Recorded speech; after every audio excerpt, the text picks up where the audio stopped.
অবশেষে আলোচনার ইতি টেনে গুম ও খুনের মামলায় প্রথমবারের মতো ট্রাইব্যুনালে হাজির করা হলো 15 সেনা কর্মকর্তাকে। তাদের জামিন আবেদন নাকচ করে কারাগারে পাঠিয়েছে আদালত।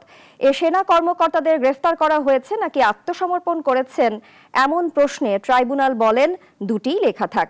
এদিকে গুমের মামলায় সাবেক প্রধানমন্ত্রী শেখ হাসিনা ও তারেক সিদ্দিকী সহ পলাতকদের হাজির হতে পত্রিকায় বিজ্ঞপ্তির নির্দেশ দেওয়া হয়েছে। অলিউর রনের রিপোর্টে বিস্তারিত। গুম খুনের 3 মানবতাবিরোধী অপরাধের মামলায় 15 সেনা সদস্যকে হাজির করা হবে ট্রাইব্যুনালে। তাই সূর্যোদয়ের আগে থেকে জোরদার করা হয় ট্রাইব্যুনালের নিরাপত্তা। সকল জল্পনা কল্পনা ও বিতর্কের অবসান ঘটিয়ে সকাল 7টায় দেশের ইতিহাসে প্রথমবারের মতো ট্রাইব্যুনালে আনা হয় 15 সেনা সদস্যকে। পরে তাদের রাখা হয় হাজতখানায়। এর ঘণ্টাখানেক পর একে একে তোলা হয় এজলাসে।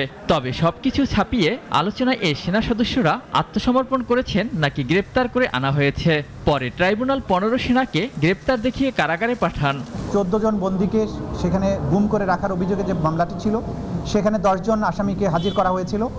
তাদেরকে গ্রেপ্তার দেখিয়ে কারাগারে প্রেরণের নির্দেশ দেওয়া হয়েছে এবং পরবর্তী তারিখ 20 নভেম্বর ধার্য করা হয়েছে। সেই সাথে গুমের এ মামলায় সাবেক প্রধানমন্ত্রী শেখ হাসিনা ও তারেক সিদ্দিকী সহ পলাতকদের ট্রাইব্যুনালে হাজির হতে পত্রিকায় বিজ্ঞপ্তি দেওয়ার নির্দেশ দেন আদালত।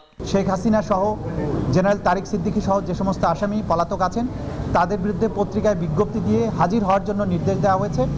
আগামী 1 সপ্তাহের মধ্যে এই পত্রিকায় বিজ্ঞপ্তি দিয়ে তাদের হাজির হওয়ার জন্য বলা হয়েছে। এদিন সেনা কর্মকর্তাদের পক্ষে তাদের আইনজীবী জামিন আবেদন করে জানান মূল আসামিরা পালিয়ে গেছে। আমরা 3টি আবেদন প্লেস করেছি। আবেদনগুলো পরবর্তী ডেটে শুনানি হবে। তার ভিতরে একটি জামিনের পিটিশন আছে, প্রিভিলেজ কমিউনিকেশন এবং তাদেরকে যাতে সাব জেলে রাখা হয়, সাব জেলের ব্যাপারটি জেল কর্তৃপক্ষ দেখবেন। কারা অধিদপ্তরের অতিরিক্ত কারা মহাপরিদর্শক মোহাম্মদ জাহাঙ্গীর কবির জানান 15 সেনা সদস্যকে ঢাকা সেনানিবাসের সাব জেলে নেওয়া হয়েছে। অলিউল রনি, নাগরিক, ঢাকা।